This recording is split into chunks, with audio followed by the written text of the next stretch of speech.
tardes, sean todos bienvenidos al webinar Desafíos de la Seguridad Social en la Economía Digital, actividad que hace parte del ciclo de charlas gratuitas online ofrecidas por la Dirección de Educación Continua de la Universidad de los Andes, en conjunto con diferentes facultades también de la universidad, en esta ocasión en conjunto con la Facultad de Economía. Con este espacio buscamos ofrecerles nuevas alternativas para que continúen ofreciendo o aprendiendo en cualquier momento de su vida.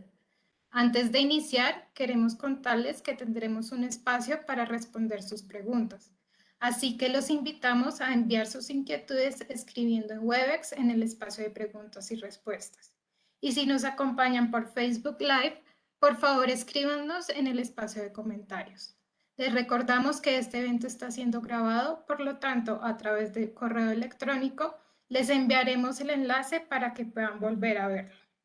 Sin más preámbulos, el día de hoy nos acompañan como panelistas de este evento Germán Darío Machado Rodríguez, economista con opción de gobierno, magíster en economía y magíster en políticas públicas de la Universidad de los Andes, profesor de la Facultad de Economía de la Universidad de los Andes y asesor del Ministro de Hacienda y Crédito Público. Es miembro de Junta Directiva de Empresas del sector energético y del sector financiero colombiano. También nos acompaña Diego Luis Villarreal, abogado de la Universidad de Nariño, especialista en Derecho Comercial de la Universidad Externado de Colombia y magíster en Derecho Económico de la Universidad Javeriana. Asesor de la Dirección General de Regulación Económica de la Seguridad Social del Ministerio de Hacienda y Crédito Público. Sin más preámbulo, le damos la bienvenida a los panelistas y pueden iniciar.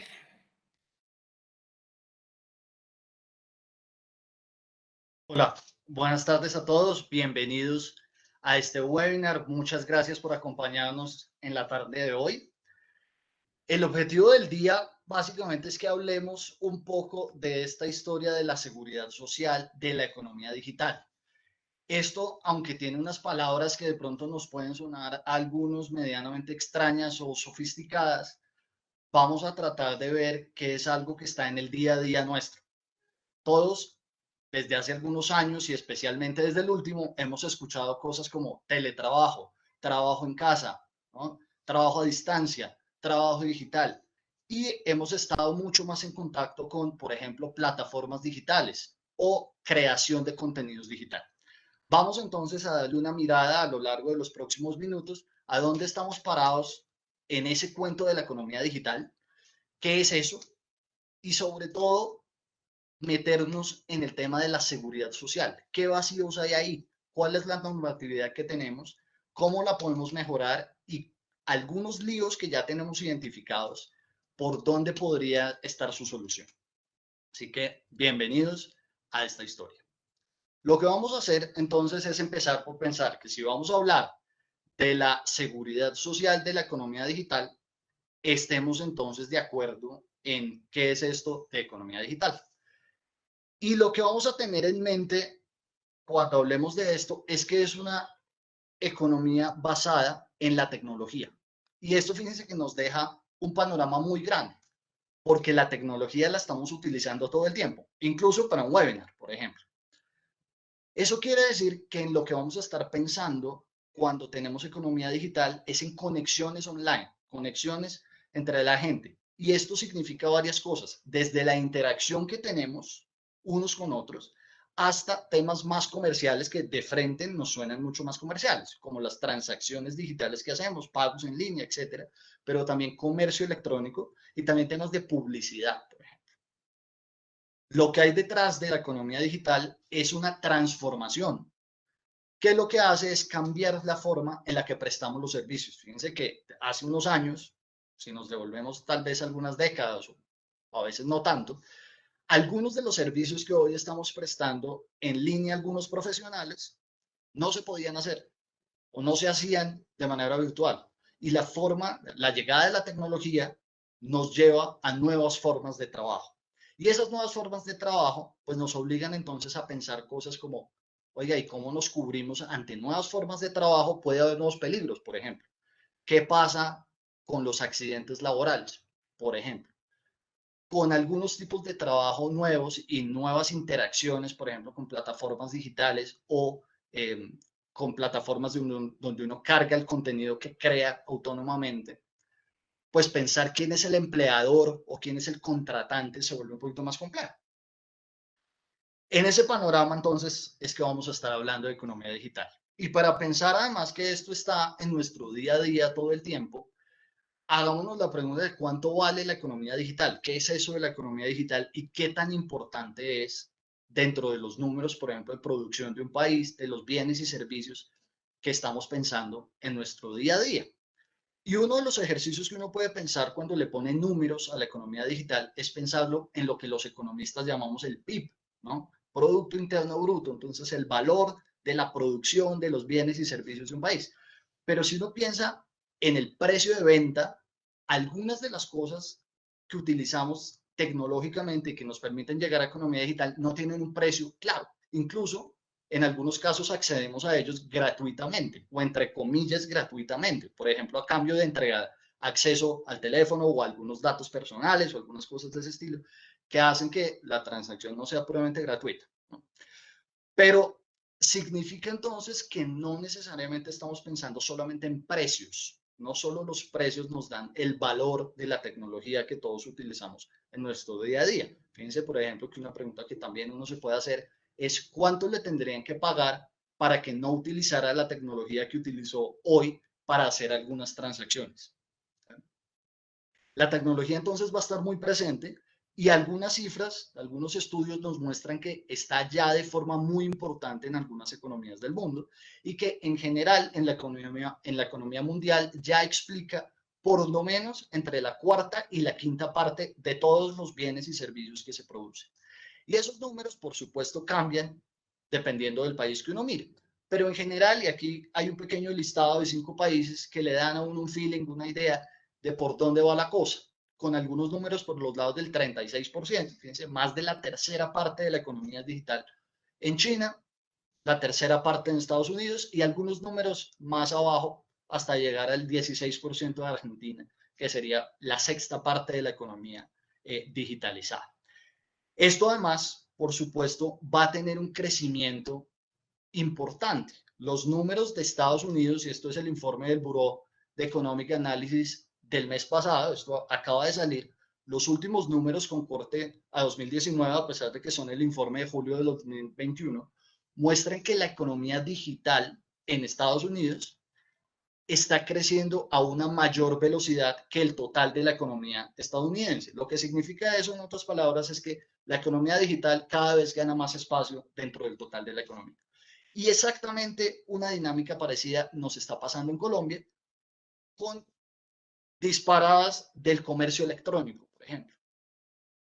Ante todo este tema del mundo digital, que nos había estado llegando poco a poco, vamos a hablar en un momento que incluso en Colombia teníamos una ley, que es la ley del teletrabajo, que muchos de ustedes seguramente conocen, que es de hace 13 años, a pesar de que eso venía por allá bien atrás, lo estamos sintiendo mucho más cerca en los últimos tiempos por la virtualidad obligada que tuvimos. Y hemos llegado entonces a un punto donde tenemos cosas como estas palabras que les decía al inicio que seguramente hemos escuchado. Trabajo digital, ¿no? Trabajo en casa, teletrabajo, trabajo de moto, trabajo a través de plataformas digitales. Vamos a ver que cada una de estas cosas es distinta, a pesar de que en principio tengan, por supuesto, cosas parecidas y puedan tener algunas particularidades y de pronto uno en la cabeza le suene que eso puede ser lo mismo, el teletrabajo, el trabajo en casa pueden ser muy similares. En Colombia tenemos establecido en ley ya qué es eso del teletrabajo, qué es eso del trabajo en casa y qué es eso del trabajo de remoto. Y tenemos algunas cosas que la verdad es que no encajan muy bien ni en lo uno, ni en lo otro, ni en lo tercero. Y vamos a tener que ir haciendo ajustes. Y de esto entonces vamos a empezar a hablar a continuación, a ver cómo estamos y qué hacemos también, por ejemplo, con los independientes, a los cuales estas figuras de teletrabajo, trabajo en casa y trabajo de remoto no les aplican. Entonces, bienvenidos de nuevo a esta historia, a empezar a hablar de qué es esto en la normatividad colombiana. Buenas tardes para todos. Muchas gracias por su participación. Bueno, siguiendo el hilo de lo que nos cuenta Germán, dentro de este espacio de la economía digital se presenta el trabajo digital. O sea, lo aterrizamos o lo concretamos en la forma de producción de las personas o en la manera en la que están ganándose la vida o interactuando con los empleadores o con los clientes que puedan tener de manera independiente. Recordemos que a partir de la Constitución, el trabajo es un derecho y una obligación y cuenta con la protección del Estado en todas sus modalidades. ¿Qué quiere esto decir? Que algo puede ser innovador, puede no ajustarse de manera exacta a toda la legislación previa o la que está concebida para definir las relaciones existentes, pero es un deber del Estado ajustar su regulación y pues mover su institucionalidad para garantizar que todo esto se cumpla. ¿Qué tenemos frente a la forma de trabajo de las personas en esta economía digital? Podríamos hacer una gran división entre dos principales aspectos. Primero están los trabajadores dependientes. O sea, no deja de haber una relación laboral regida por normas del Código Sustantivo en líneas generales o por una vinculación legal o reglamentaria con el Estado. En estos casos se ha venido utilizando las tecnologías de la información para que se cumplan las labores que en años anteriores pues no se habrían podido hacer de esta manera tan idónea como se facilita hoy. Y como nos explicaba Germán, hubo unas condiciones especiales, pues por la pandemia del coronavirus, que forzaron o aceleraron todo este proceso e incluso fortalecieron que situaciones que estaban planteadas o previstas en la ley, como la del teletrabajo, principalmente para que se utilice las tecnologías de la información, no exactamente para que la figura despegue, se vengan utilizando o tengan mayor impacto. Y la otra forma sería la de las personas que tradicionalmente se consideran cuentapropistas, personas que trabajan por su cuenta y riesgo, pero que pueden hacerlo ahora con apoyo en tecnologías de la información. Esto también podría tornarse de cierta manera como novedoso en cuanto a la forma en la que prestan su actividad o explotan los servicios o venden los bienes que generan que su actividad económica determina o demanda. Pero también existen otras figuras como las plataformas, en donde hay una especie de intermediación, donde en líneas generales se empata una oferta de servicios, incluso podría llegar a ser de bienes, con una demanda, y en esa intermediación pues surgen estas plataformas que son una forma que no se ajusta exactamente ni en las relaciones dependientes de trabajo ni en el trabajo independiente. Pero entonces, como para darle un orden a nuestra exposición, vamos a empezar pues contándoles qué hay en la legislación frente a los trabajadores dependientes. Entonces iniciaríamos diciendo que en el teletrabajo, que es una ley que viene desde el 2008, se habla de una forma de organización laboral donde el desempeño de actividades remuneradas o la prestación de servicios a terceros se hace con apoyo en las tecnologías de la información. Es una ley del 2008, pero obviamente ya describía las circunstancias y situaciones que pueden ser apoyadas por las tecnologías de la información.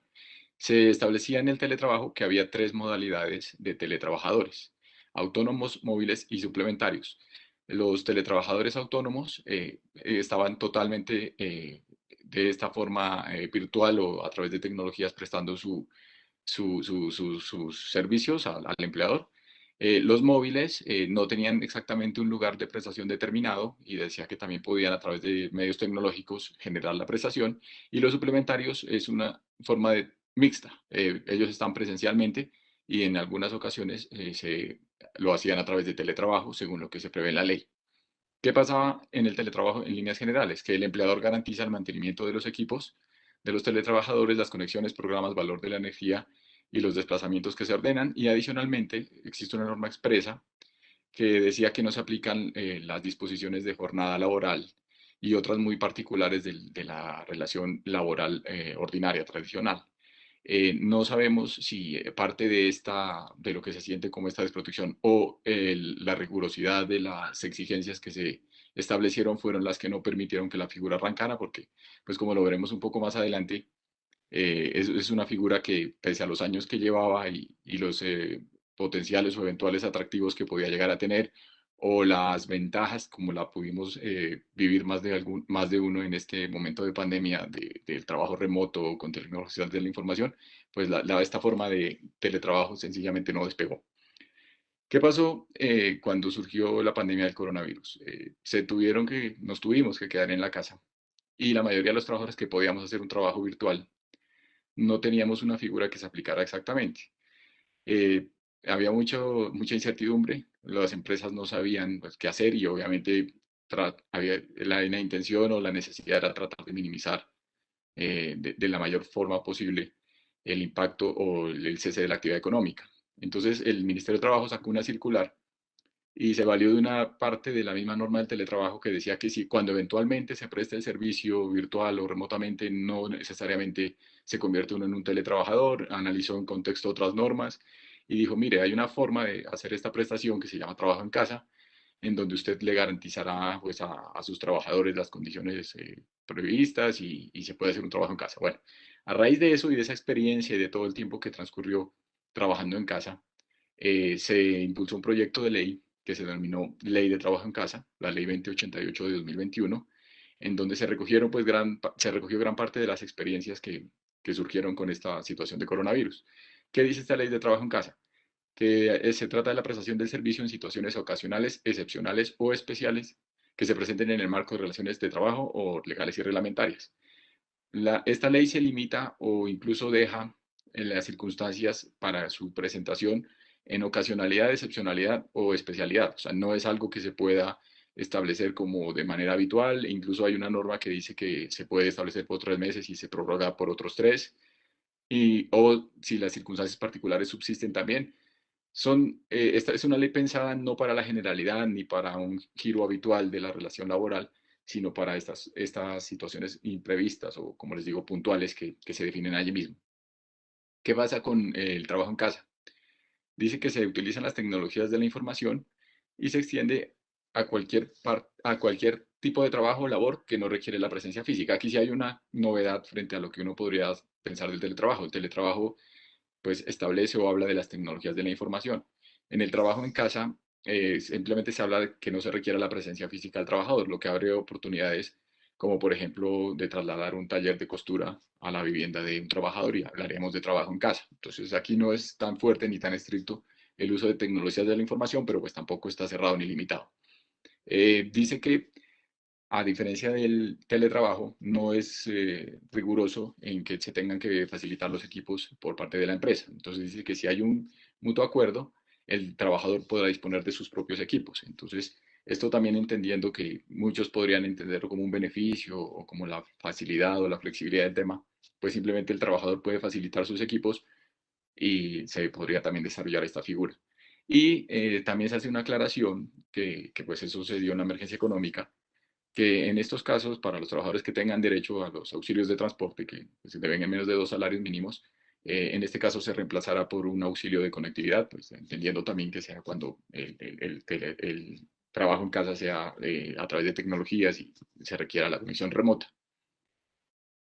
Otra forma que salió muy recientemente en las que el legislador se ha ocupado pues, de tratar de regular estas relaciones y estas circunstancias que han venido pasando es el trabajo remoto. Es la ley 2121 de 2021. Entonces dice que este contrato de trabajo se efectuará de manera remota en su totalidad. O sea, es una gran exigencia. Incluso la ley está planteada para que desde la celebración y la ejecución del contrato, todo sea remoto. O sea, no da margen para un manejo mixto del trabajo, como si lo hace el teletrabajo, por ejemplo, que yo puedo ser un teletrabajador suplementario en el trabajo remoto, desde el planteamiento legal, tendría que hacerse de manera absoluta remotamente. ¿Qué dice? Que se aplica a todas las personas naturales que se encuentren domiciliadas en el territorio nacional, entidades públicas y privadas, los servidores públicos también están incluidos en esta posibilidad, y también a empresas extranjeras que contratan trabajadores que se encuentran dentro del territorio nacional. O sea, esto le daría un marco pues, para ese tipo de vinculaciones. Dice que el trabajador podrá prestar sus servicios desde el lugar que considere adecuado, de común acuerdo con el empleador y previo visto bueno del administrador de riesgos laborales. Este trabajo remoto, en tanto no requiere un lugar fijo para la prestación, se vuelve un poco más exigente para las administradoras de riesgos laborales, en tanto están obligadas a garantizar pues, las mismas circunstancias de seguridad y salud en el trabajo que se deben generar en circunstancias normales. Entonces no van a un centro de trabajo no hay un lugar fijo de prestación como habitualmente lo puede haber en el teletrabajo o en el trabajo en casa donde se revisa el puesto de trabajo. Entonces, trabajo remoto tiene unas condiciones adicionales en donde se deja planteado que las administradoras de riesgos laborales pues establecerán como formularios y la información que necesiten para desplegar todas estas circunstancias que se requieren de manera especial cuando esta ley se desarrolle y se termine de implementar. Como comentario en esto podríamos decir que previo a la expedición de estas leyes, pues había salidas o figuras que permitían que se haga un trabajo de manera remota. Las empresas venían manejando figuras de políticas de trabajo en casa, por ejemplo, sin que existiera la ley, donde le daban la facilidad a los trabajadores de trabajar desde la casa o no acudir a la sede de trabajo. O sea, es una situación pues que era perfectamente posible, pero ya está legislado, se ocupó el legislador de esto y obviamente la idea es cerrar y ajustar los vacíos sin que tampoco se limite la posibilidad de que entre empleadores y empleados, dentro de la libertad que tienen, porque pues, no son asuntos que estén restringidos o sean intransigibles, definan condiciones particulares de prestación en contratos que se celebren de la manera tradicional. Por favor. ¿Qué tenemos ahora sí? Entonces, agotamos uno de los capítulos que mencionamos, que era la existencia del trabajo dependiente con el apoyo de las plataformas perdón, con el apoyo de las tecnologías de la información. Pero, ¿qué pasa frente a las plataformas digitales? Eso es un asunto que está presente, es una preocupación. La OIT, dentro de sus objetivos de trabajo decente, ya considera que este trabajo digital tiene que ser considerado, fortalecido, apoyado. O sea, se ven las ventajas y el beneficio, se genera y se desarrolla más opciones de trabajo, de que la gente se gane la vida, pero también presenta unos desafíos y unos riesgos. Esto está identificado y en tanto hay discusiones sobre la naturaleza y el alcance y la extensión de estas vinculaciones que se establecen, en el Plan Nacional de Desarrollo se estableció en el artículo 205 que el diseño de una política pública, se diseñará una política pública de las plataformas tecnológicas y de la protección en seguridad social y demás. Y también que se presentaría un proyecto de ley que definirá la forma de vinculación y el acceso y aporte a la seguridad social integral para las personas que presten sus servicios a través de aplicaciones y plataformas tecnológicas. Esta tarea tenía que desarrollarse en el año siguiente a la expedición del Plan Nacional de Desarrollo. El gobierno nacional pues, cumplió con esto a través del Ministerio de Trabajo, presentó el proyecto de ley 388 de 2020. Principalmente lo que se decía allí era que se aplicaba a personas que prestaban servicios a través de plataformas digitales, hacía una descripción de lo que era plataforma digital, el trabajador digital. Se hablaba, dependiendo de la cantidad de ingresos que generaran las personas, que las vinculaciones se producían o al sistema de seguridad social integral o al piso mínimo de protección social. Entonces, aquí pues, se extiende o se aclara que el apoyo y la protección social que se garantiza independientemente de los ingresos que estén obteniendo los trabajadores estaba cubierta o debería cubrirse. Entonces, esta era como una visión y un objetivo que estaba planteado pues, en el proyecto de ley que se presentó, que decía que cuando existieran ingresos iguales o superiores a un salario mínimo legal vigente, debería presentarse un pago solidario entre el administrador de la plataforma, el gestor de la plataforma y el trabajador, según lo que ingresara, y que cuando los ingresos fueran menores a un salario mínimo, el pago estaba a cargo de la plataforma como un 15% del ingreso. Aquí esto está asimilado al piso mínimo de protección social, en donde este 15% del ingreso se va para cubrir un seguro inclusivo de riesgos laborales y en otro componente para cubrir la cobertura por beneficios económicos periódicos. Y adicionalmente en salud, pues estas personas tendrían derecho al régimen subsidiado en salud. Entonces, aquí, fíjense que hay, digamos, una primera lectura, un primer llamado sobre algunos desafíos que nos vamos a encontrar. Las formas de trabajo de las que estaba hablando Diego hace un momento, las que teníamos en la tabla del teletrabajo, el trabajo en casa, el trabajo remoto, estamos pensando en trabajadores dependientes, pero claramente no todos los trabajadores son dependientes, algunos son independientes y algunos tienen una figura de la que vamos a comentar en un momento, y es que dependen de su trabajo a través de plataformas digitales y aunque están en la categoría de independientes, uno podría decir que son un tipo de independientes al menos distinto al que tiene un contrato de prestación de servicios o al que tiene un contrato de obra o al que es un cuentapropista que tiene, por ejemplo, una tienda o un puesto donde vende algún tipo de producto.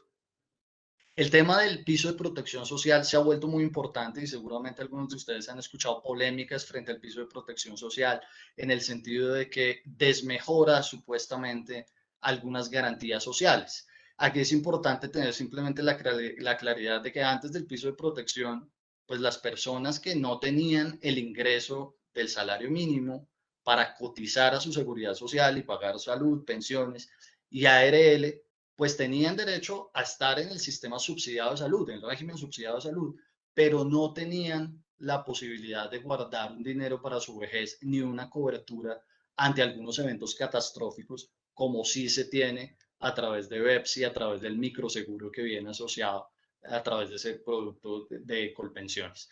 Esto, sin embargo, nos lleva a una polémica adicional. El piso mínimo de protección social nos dice, oiga, hay dos categorías también de personas, unos dependientes o que tienen un contrato de prestación de servicios que están afiliados aquí al piso de protección social de manera obligatoria, si sus ingresos son inferiores al salario mínimo, pero tiene un contrato laboral o de prestación de servicios, debe estar en piso mínimo de protección. El 15%, el aporte que se debe hacer es el 15% del ingreso que está teniendo. Y ese aporte va por cuenta del contratante o empleador. En caso de que sea un independiente que no tiene contrato de prestación de servicios, su afiliación, si tiene ingresos por debajo del salario mínimo, es voluntaria. Y entramos en un mundo un poco mixto y muy interesante, donde empezamos a hablar, por ejemplo, de plataformas digitales. Aquí, ¿quién es el empleador y quién es el contratante? Fíjense ustedes si han leído en algún momento las cláusulas que uno firma o con las que operan algunas plataformas. Uno es el contratante en algunos casos. Cuando ustedes piden un servicio, contratan a alguien o tienen un contrato de arrendamiento, por ejemplo, o un contrato de mandato. De manera que bajo los términos legales uno podría decir, oiga, de golpe el contratante en este caso no es siquiera la plataforma, puede que sea el usuario o puede que sea un pedazo de la plataforma y un pedazo del usuario y tengamos entonces que pensar ya no en una cosa bidireccional tipo empleador-empleado, sino tal vez pensar en el que ofrece su servicio a través de la plataforma, en la plataforma y en el usuario final que se beneficia del asunto. Entonces, esto se pone bueno y nos lleva entonces a algunas conversaciones adicionales y es, por ejemplo, qué hacer con los independientes. Ok, y bueno, y adicional en ese ejercicio que propone Germán, también entraría una cuarta parte que sería el proveedor del servicio o del bien, que si en los casos de servicio de mensajería simplemente hacen la entrega, lo recogen, alguien vendió eso, el de la plataforma intermedió para que el cliente lo reciba y el mensajero como tal lo lleva. Entonces ya no son ni siquiera tres, sino incluso cuatro. Es una relación cada bien especial y particular, pero pues ante la protección que se debe garantizar y la necesidad de garantizar la cobertura en seguridad social, pues esto es lo que estamos tratando nosotros de revisar y analizar. Ahora, bueno, también hay otra modalidad, otra posibilidad de utilización de tecnologías de la información para los trabajadores independientes. Trabajador independiente, en líneas generales, se entendería como alguien que no tiene un condicionamiento o una intervención. O sea, existen ejemplos como, por ejemplo, la utilización de YouTube. En YouTube, las personas empiezan a ganar dependiendo de la cantidad de seguidores y de visualizaciones que tengan, pero la plataforma asimismo condiciona en qué orden de búsquedas aparecen. O sea, allí hay un juego en el que la plataforma tiene alguna incidencia en la forma en la que estas personas hacen o muestran o aparecen para vender o crear sus contenidos o mostrar sus contenidos. El independiente podría ser alguien que sencillamente utiliza la tecnología de la información y a través de esa tecnología de la información presta y vende sus servicios. Esta forma de prestación de servicios, pues, aun cuando media las tecnologías de la información, no se separa en nada de las previsiones que existen en el artículo 244 del Plan de Desarrollo, que es el que define el ingreso base de cotización de los independientes, y podríamos entonces entender que las personas cuando utilizan plataformas tecnológicas, pues no están exentos de efectuar las cotizaciones a las que están obligados, ni tampoco pues tienen ausencia de protección que se garantiza. Para contextualizar un poco, vamos a citar una definición de plataformas digitales que estaba en el proyecto de ley presentado en el gobierno, pero esto también es muy importante, o sea, porque esto puede ser un término que en el lenguaje técnico, pues muchos lo van a conocer, lo tienen muy claro, los que trabajan y están en este tema de redes y de contenidos, pero cuando se vuelve un asunto que genera obligaciones legales, pues la definición legal resulta muy relevante. Entonces la voy a leer como para que tengamos un contexto de cuál es la visión que tenía el gobierno a través del Ministerio del Trabajo cuando preparó este proyecto de ley.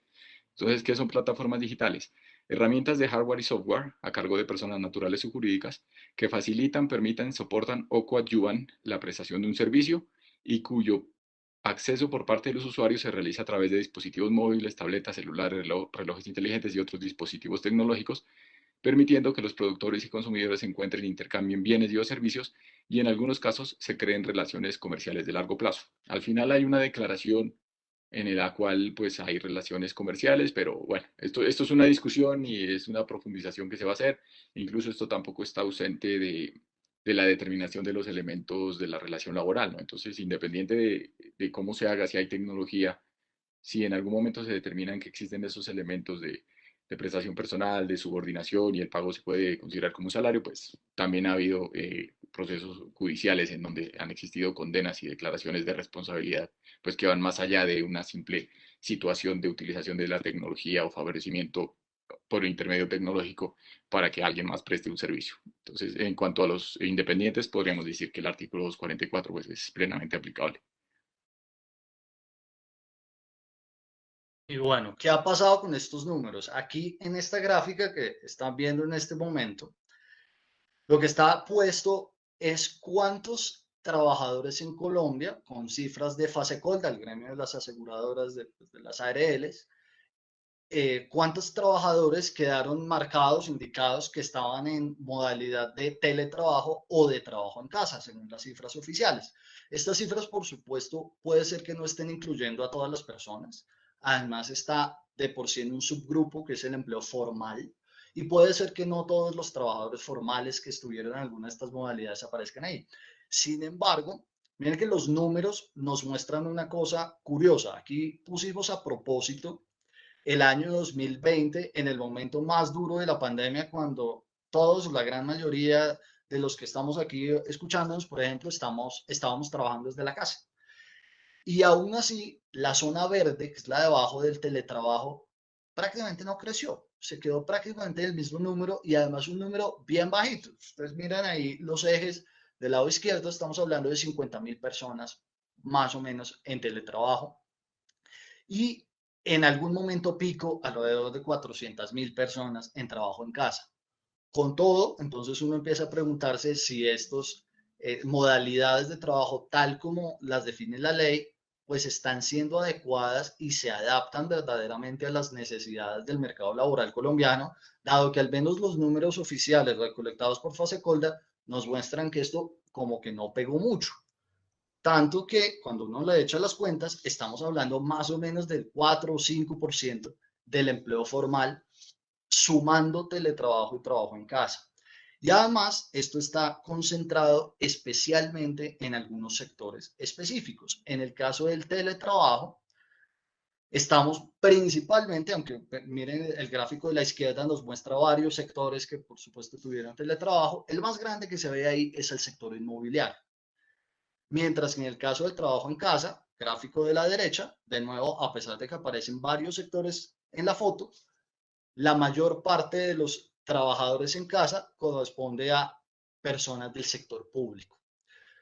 De manera que, de nuevo, nos sale la pregunta de, bueno, ¿qué es lo que está pasando acá? Que tenemos unas modalidades de trabajo que tienen muy poca participación dentro del empleo formal, al menos de nuevo, desde los datos que se encuentran disponibles y agregados, digamos, por fase colda, y porque además de que tienen poca gente, la tienen concentrada en estos dos sectores marcados. Fíjense además que el inmobiliario es el segundo, tercero más grande también en el trabajo en casa, además de ser el primero en el teletrabajo.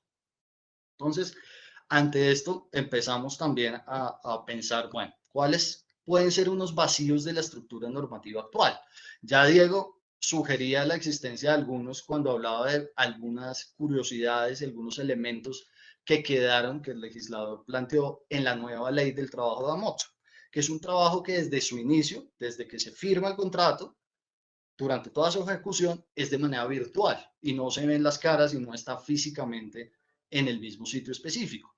Uno podría entonces empezar a decir, bueno, ¿y qué pasa si yo firmo un contrato virtual, pero me paso a la presencialidad y luego quiero volver a la virtualidad? Entonces, ¿esto con qué figura encaja?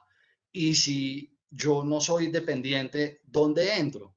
¿Y cuáles son entonces estas cosas? ¿Cómo se pueden ajustar estas normas y qué vacíos podemos ver para que, como acabamos ya de ver, a pesar de que están definidas en la normatividad colombiana, no estén teniendo tanto efecto o no, los números no sean tan grandes en el número de trabajadores que está cobijando en este momento?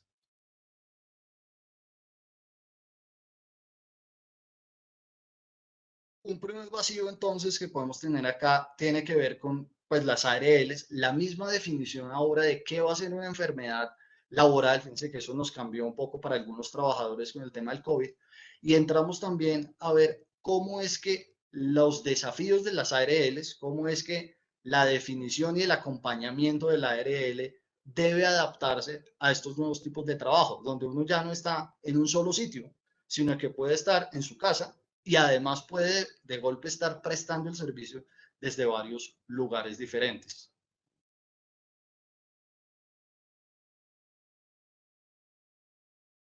Diego creo que nos está explicando alguna cosa con el micrófono apagado. Diego. Sí, de acuerdo, gracias.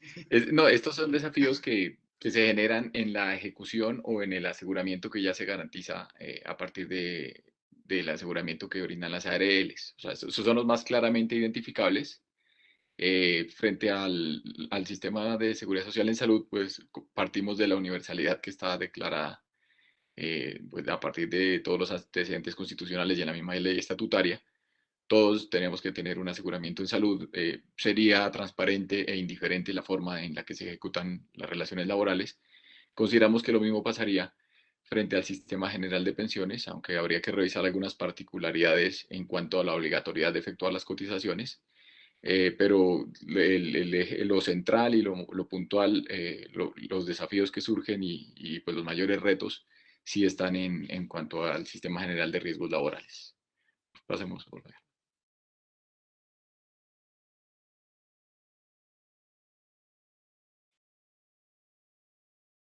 Siguiente, por favor.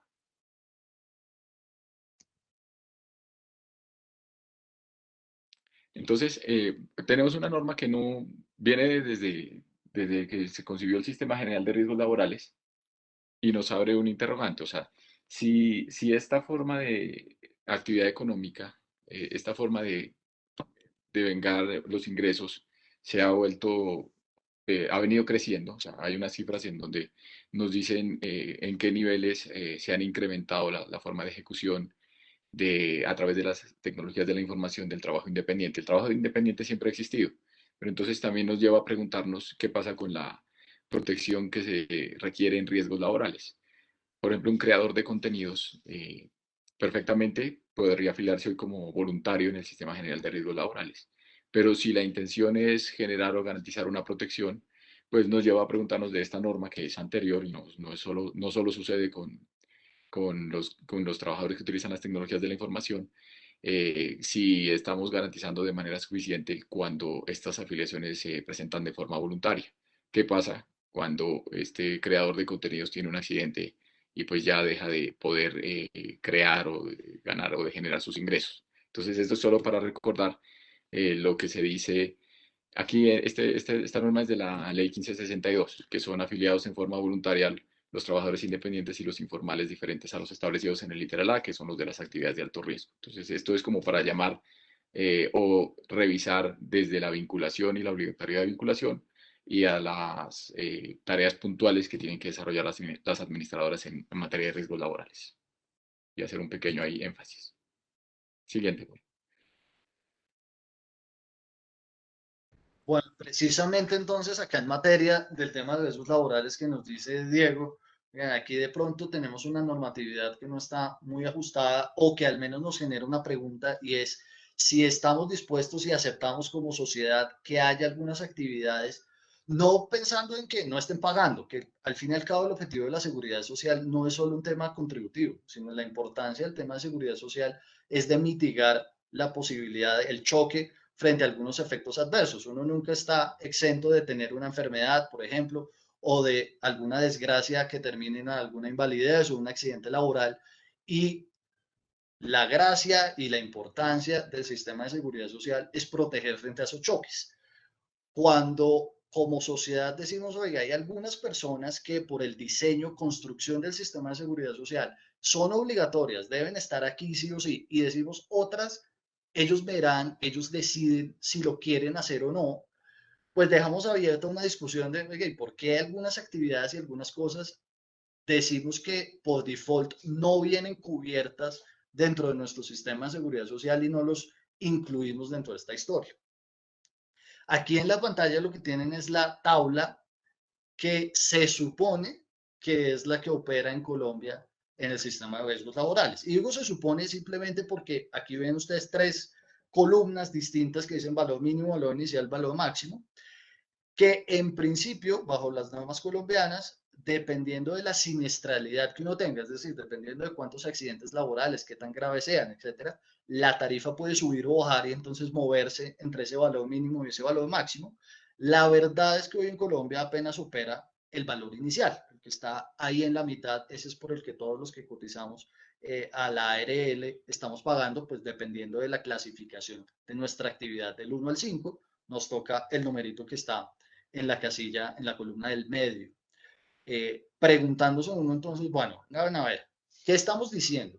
La tecnología nos está llevando a nuevas formas de trabajo, nos está cambiando las condiciones en las que la gente trabaja, funciona, actividades que antes no se hacían, ahora se están haciendo. Entonces, primera pregunta, bueno, ¿las nuevas actividades sí están dentro de esta tabla? Decimos que algunos van a caer voluntariamente en esto, pero ¿y si de golpe quieren cotizar y afiliarse y hacer la vuelta?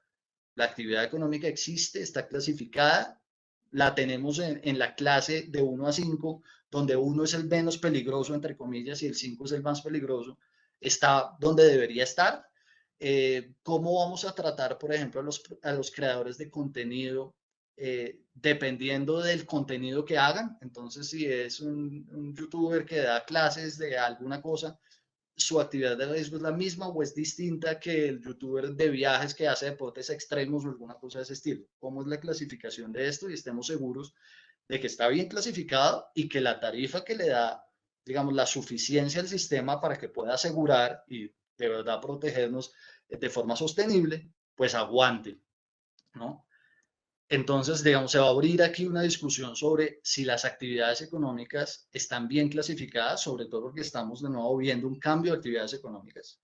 Estamos viendo también una discusión sobre la tarifa, si la tarifa es la que debería ser, sobre todo pensando en que, como les mostraba en la tabla, tenemos en principio, ya la norma lo dice, la posibilidad de disminuir algunas tarifas para algunas actividades e incrementarlo para otras que sean especialmente siniestrables, digamos, que es cuando opera el valor mínimo máximo de la tabla. Y tenemos algunos casos que ya están pasando en Colombia en algunas actividades muy puntuales, como por ejemplo la minería o como por ejemplo el aseguramiento de los empleados domésticos, que hay aseguradoras que no se meten mucho en eso.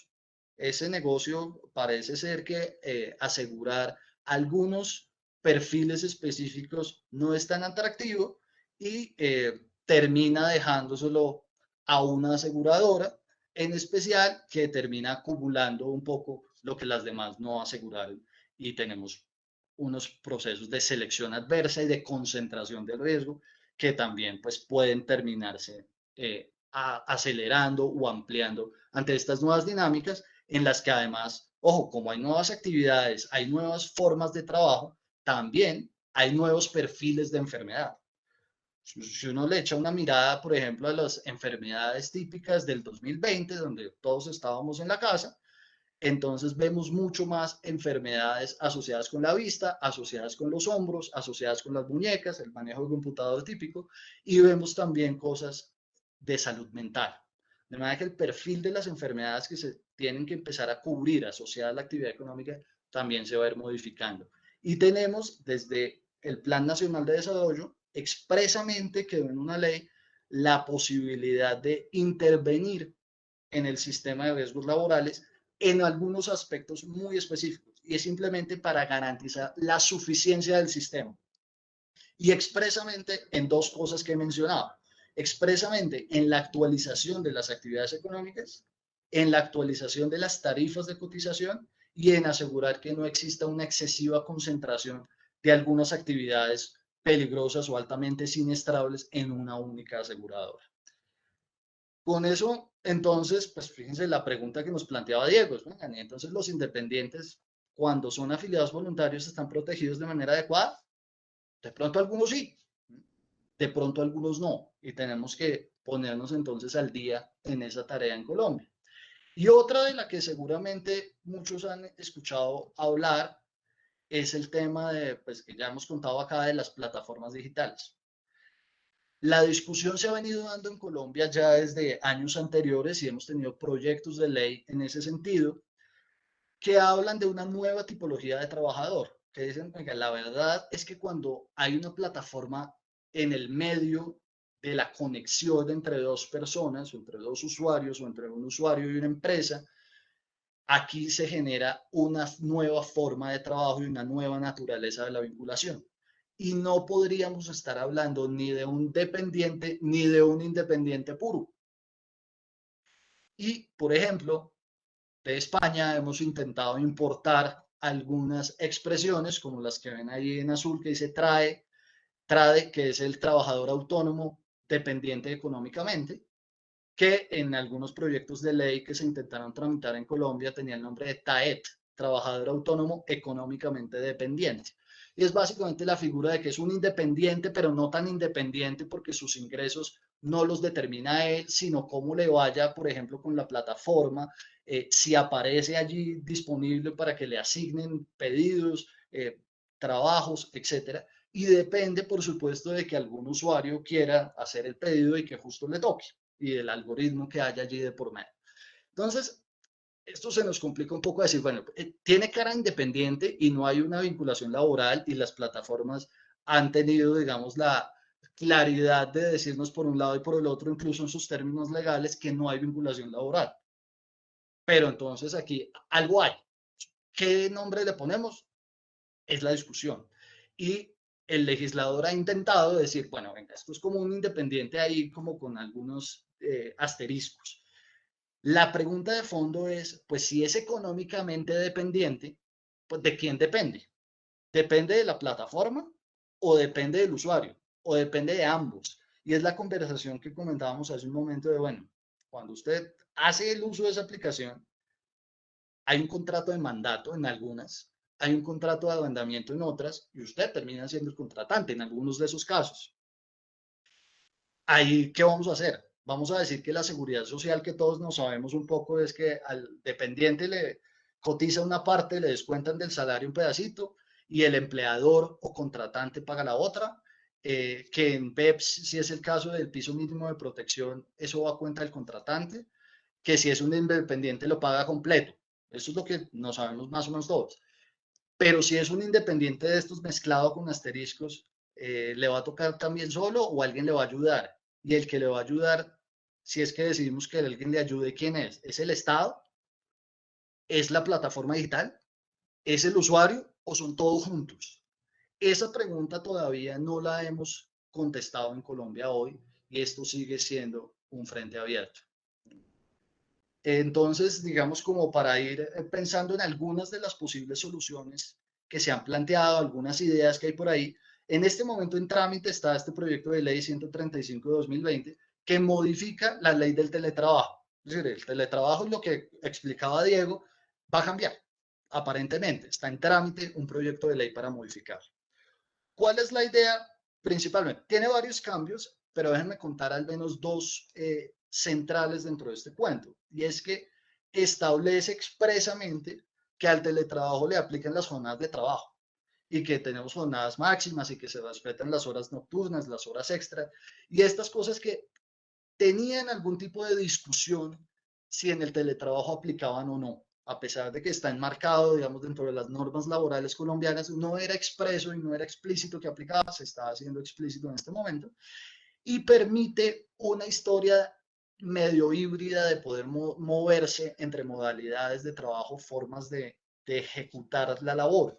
Y es que permite que un trabajo que inicialmente no era virtual se pueda transformar en teletrabajo en algún momento de su ejecución y luego volver también a la modalidad original.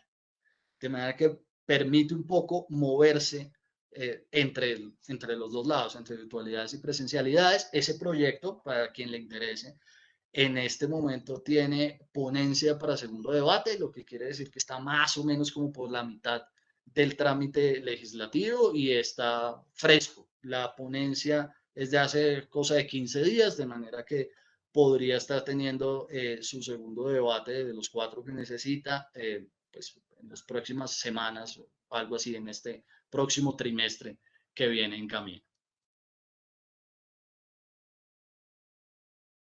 Bueno, y pues para seguir hablando de las iniciativas legislativas que encontramos, pues resulta útil recordar una sentencia de la Corte Constitucional, una tutela, que fue muy mediática y decían, se declara responsabilidad frente a una trabajadora webcam. Es como por excelencia el uso de una tecnología de información para la prestación de un servicio. ¿Qué pasó aquí realmente? Había un estudio de grabación que contrató a una muchacha para estas labores. No la contrató, le permitía que desarrolle estas labores. La muchacha estuvo en embarazo, decían que pues hubo un despido y ella acudió a una tutela. Entonces, por la situación particular de vulnerabilidad, pues la Corte declaró que había una responsabilidad del dueño de ese estudio y tenía que garantizarle el pago de la seguridad social y de lo que necesitara, pues, como si existiera una relación laboral. O sea, la Corte pues aclara que bajo la excepcionalidad de lo que le permite una tutela, hace esa declaración, pero por una situación particular de vulnerabilidad. Pero aquí lo interesante es que se identifica o se considera por la Corte Constitucional que existe un vacío en este tipo de relaciones.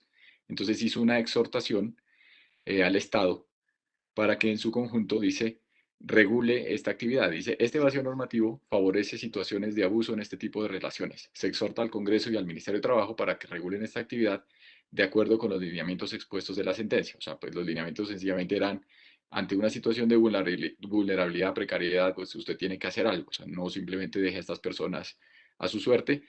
Esto es como un componente de la visión que se tiene de la necesidad regulatoria en esto, ¿no? O sea, la Corte Constitucional pues hace esta exhortación y como vemos, el Ejecutivo, la misma presidencia desde que planteó su plan de desarrollo ha consignado normas tendientes a esto y el legislador también se ha ocupado de presentar proyectos de ley como los que vemos en la siguiente presentación.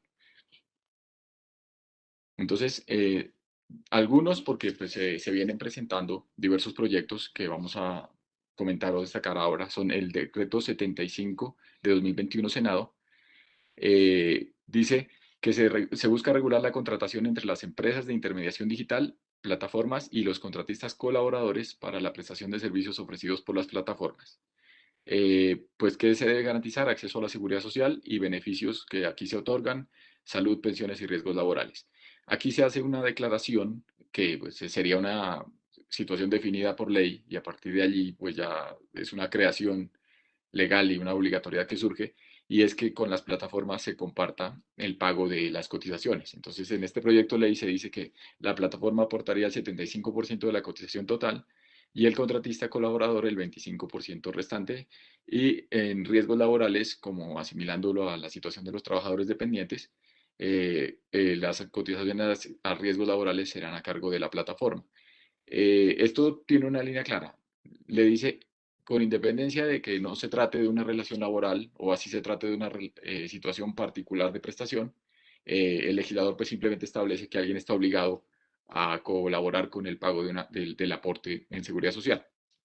No hay una declaración de que se trata de, ni se descarta tampoco la posibilidad de una existencia de una relación laboral, ¿no? Pues porque el principio de primacía de la realidad, pues judicialmente podría llegar a determinarse, pero entonces el legislador lo que hace es buscar acercar la seguridad social, buscar que alguien más apoye o soporte ese pago de esas cotizaciones y finalmente hacer el cierre para que esta cobertura se garantice.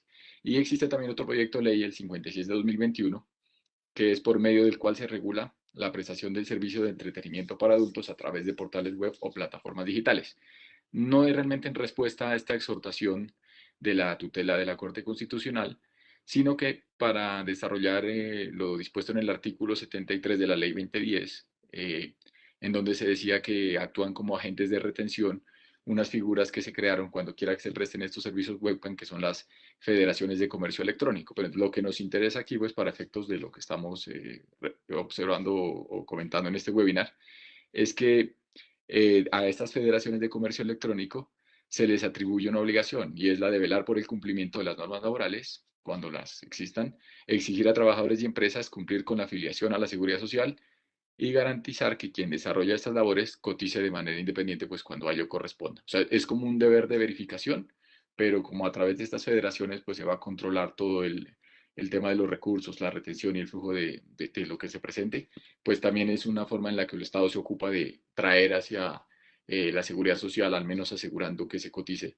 eh, a este grupo de personas. Entonces, solo para enunciar, son algunas de las ideas. Obviamente hay una mayor profundidad, unas situaciones puntuales que se podrían explicar o profundizar, pero pues no tenemos el tiempo suficiente para hacerlo y se las queríamos comentar y enunciarla en esta charla.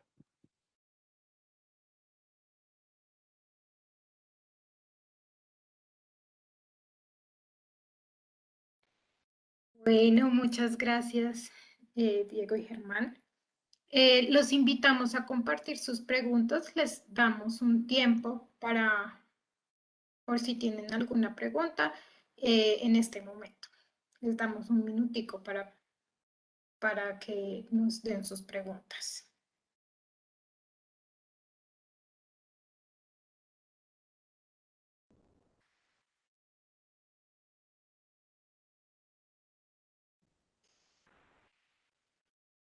Por acá, por Facebook, nos preguntan, ¿debería ser prohibido o no que una empresa colombiana prohíba a su teletrabajador laborar desde otro país?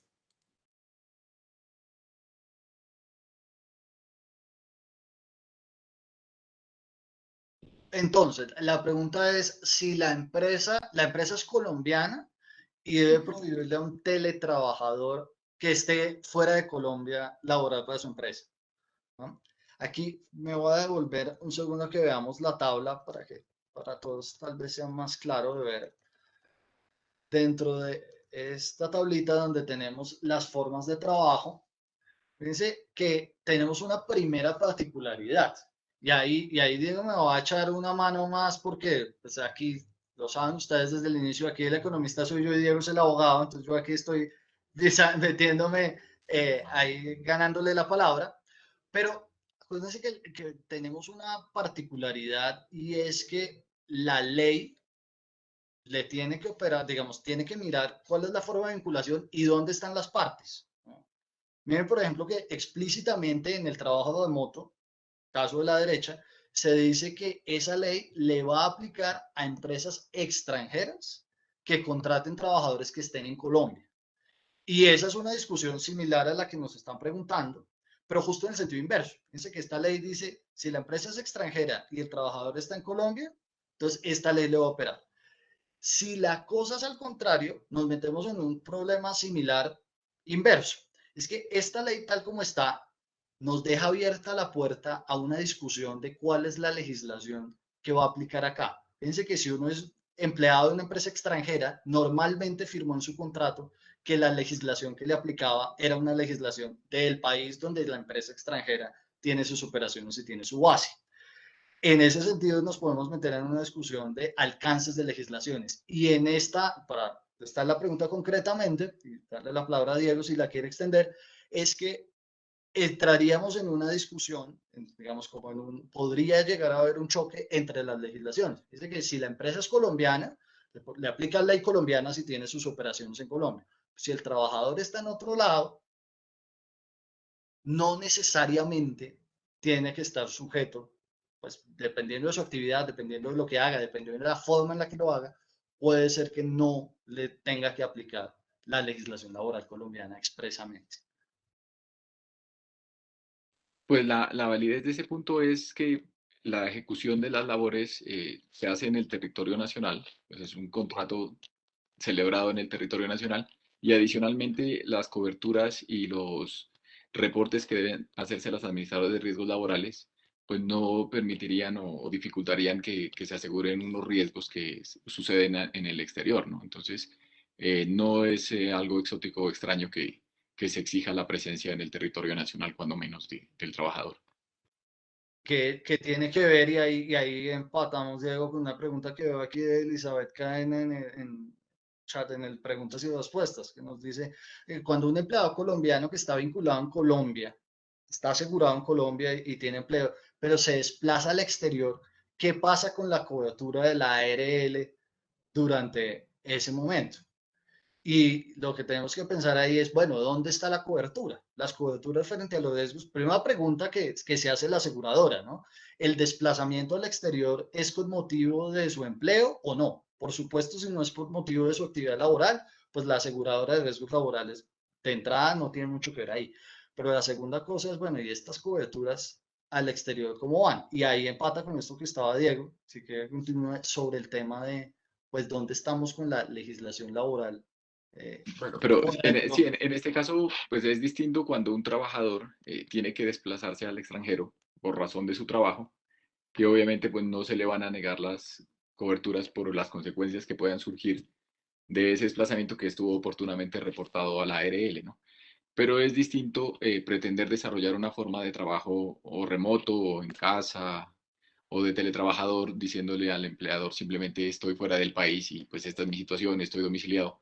Observen que, por ejemplo, en el trabajo remoto se hace una declaración expresa de que aplica para personas domiciliadas en el territorio nacional, ¿no? Entonces, pues, si bien hay una figura que se abrió para que se contrate desde el extranjero trabajadores ubicados en el país, una de las situaciones, salvo que cuando la empresa no es extranjera y que se resulta perfectamente exigible, es que se encuentren en el territorio nacional para desarrollar su labor así sea remota. Sí, de manera que entonces respuesta concreta, Elizabeth, ¿qué pasa con la cobertura mientras sea reportado de forma oportuna al ARL y sea con ocasión de la actividad económica, pues, de la actividad laboral? El viaje, las coberturas se respetan, pero no puede ser un asunto de domiciliarse en el exterior, tener una base allí, o pues por supuesto un motivo distinto a la actividad laboral para que la cobertura siga vigente.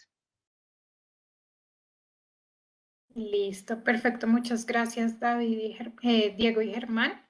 Aquí Ana María Ruiz nos dice que no le queda muy claro en la parte de trade a qué hace referencia al ser independiente de usuario o de plataforma.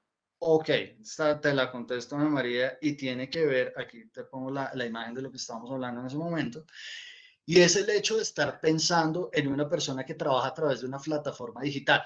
Piensa en esas aquí, para, no vamos a decir marcas ni nombres de empresas, pero existen varias de esas que tenemos descargada la app en nuestro teléfono y pedimos cosas o pedimos que pasen por nosotros o pedimos que nos lleven a algún lado o que nos traigan cosas o nos lleven cosas. En esas aplicaciones, lo que ha surgido es la discusión de si esas personas que trabajan con la aplicación, ¿qué es lo que son? Seguro has escuchado que la discusión de si son empleados de la plataforma.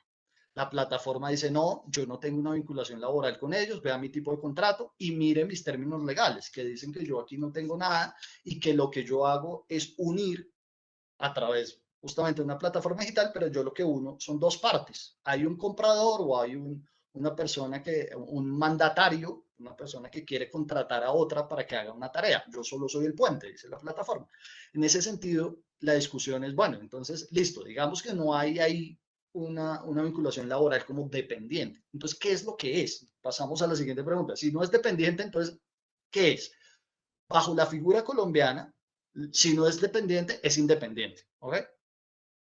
Pero dentro de independiente tenemos unos tipos de independiente muy distintos. Tenemos un independiente que tiene, por ejemplo, prestación de servicios. Tienes un independiente que, por ejemplo, tiene contratos de suministro, de obra, cosas muy específicas. Tienes, por ejemplo, un independiente que pueda a la vez subcontratar a otros para hacer las labores. Y tienes esta figura que la discusión es que es un híbrido, porque no es un independiente puro. porque la prestación de su servicio depende de las condiciones de la plataforma, por ejemplo. Tanto que, o sea, la plataforma chequea y le dice usted sí, usted no, y por ejemplo puede hacer un filtro de quienes están ahí y en algunos casos el algoritmo incluso de la plataforma puede incidir en quién tiene el trabajo, o sea, quién recibe el mandato, a quién puedes contratar y a quién no. De manera que ahí, digamos, hay un papel de la plataforma un poco más activo que el mero hecho de conectar de una parte con la otra. Hay algo más que eso. Entonces ahí entra la discusión de, venga, si es independiente, pero sus ingresos, la verdad es que dependen de lo que haga un tercero y que le permita hacer cosas, pues no es tan independiente. Y esa es más o menos la conversación que se ha estado teniendo en el mundo sobre esas figuras con plataformas tecnológicas. Entonces, cuando decíamos, bueno, es un dependiente de alguien, estamos de acuerdo en que es de alguien, la discusión que tú pones en la pregunta es, bueno, ¿y es del usuario o de la plataforma? Esa es una pregunta que no se ha contestado y es un poco uno de esos desafíos que tenemos hacia el futuro. Y es que la seguridad social tradicional dice que si uno es un dependiente, pues le ayuda al empleador a pagar su seguridad social. Si es un independiente, lo asume solo. Lo que estamos diciendo es, cuando tienes una plataforma digital, es un independiente híbrido, ¿no? Entonces, es un independiente, pero depende también de alguien. Entonces, por eso se habla del trabajador independiente dependiente, ¿no? Del autónomo económicamente dependiente, o el TAED, o el TRADE, como se conoce en España, que mencionábamos. Y eso nos va a llevar a que si decimos que depende de la plataforma, entonces probablemente quien le debe ayudar en su seguridad social es la plataforma. Si decimos que depende del usuario, quien debería entonces ayudarle en su seguridad social es el usuario. Y si decimos que depende de ambos, pues deberían ir ambos. ¿En qué proporción? ¿En qué porcentajes? Bueno, esa ya es, digamos, un paso más de esa conversación y de esas discusiones, creo, apasionantes de cómo solucionamos estos desafíos que se nos han ido formando gracias a la tecnología y que en buena hora se nos han formado, pero que nos obligan entonces a hacer que la normatividad, pues, de alguna manera no se quede tan atrás frente a lo que ya está pasando en el día a día, para que pues, las personas no pierdan cobertura. Perfecto, Germán. Muchas gracias. Tenemos una última pregunta y aquí nos dicen, Daniel Andrés García, para un empleador que antes, pues sus trabajadores trabajaban presencialmente, ahora en este momento es mejor contratar por teletrabajo, trabajo en casa o trabajo remoto. Pues obviamente la respuesta la tendrá la estructura económica de la empresa, pero pues frente a las flexibilidades y las facilidades, pues tiene un marco más amplio desde lo normativo, ¿no? Como decíamos, como con políticas de trabajo en casa, incluso antes de que surgiera toda esta legislación, era posible permitir el trabajo remoto y hoy tiene pues unas herramientas adicionales en donde pues, los trabajadores, si hay mutuo acuerdo, pueden aportar los equipos y los implementos tecnológicos. O sea, el problema de estas leyes que salieron es que son muy estrictas. El trabajo en casa dice que es excepcional, ocasional, entonces yo no podría plantear algo de largo plazo bajo situaciones que están previstas con esa connotación. Y frente al trabajo remoto, pues dice que es una forma que se rige completamente por la virtualidad, ¿no? O por la situación remota, como decíamos, desde la misma celebración del contrato.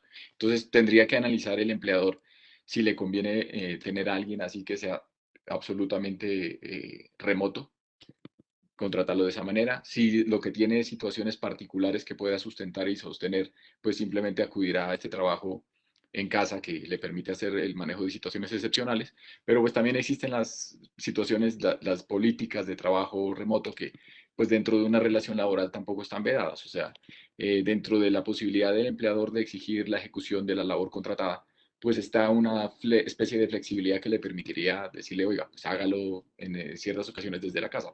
Esa conveniencia o no, pues no es algo, no se puede dar con una respuesta general, pero existe el marco para hacerlo. Listo, Diego, muchas gracias. En este momento ya no tenemos más preguntas. Entonces, pues les damos muchas gracias a los asistentes por enviar todas sus preguntas. Muchas gracias a los panelistas y a la Facultad de Economía. Acabamos de compartir por el chat un enlace que les pedimos abran antes de irse. Es una encuesta muy corta en la que podrán contarnos cómo les fue en esta actividad. También les compartimos el enlace de nuestra página web en la que podrás volver a vivir este evento y conocer otras actividades como esta que tenemos programadas. Por ejemplo, la próxima semana tendremos webinars en temáticas como retos de calidad del aire en la reconstrucción urbana en América Latina, el martes 24 de agosto a las 6 de la tarde, y herramientas de valoración ambiental, costos ambientales ocultos de la industria agroalimentaria, el miércoles 25 de agosto a las 6 de la tarde. En esta página también podrán conocer todos los contenidos digitales que la universidad está liderando en este momento. De nuevo, muchas gracias a todos por su participación. También muchas gracias a los asistentes que nos acompañaron en nuestro Facebook Live. Esperamos que esta actividad haya sido provechosa para ustedes y que nos sigan acompañando en el resto de actividades programadas. Que tengan una feliz noche y nuevamente gracias por participar. Nos vemos en la próxima.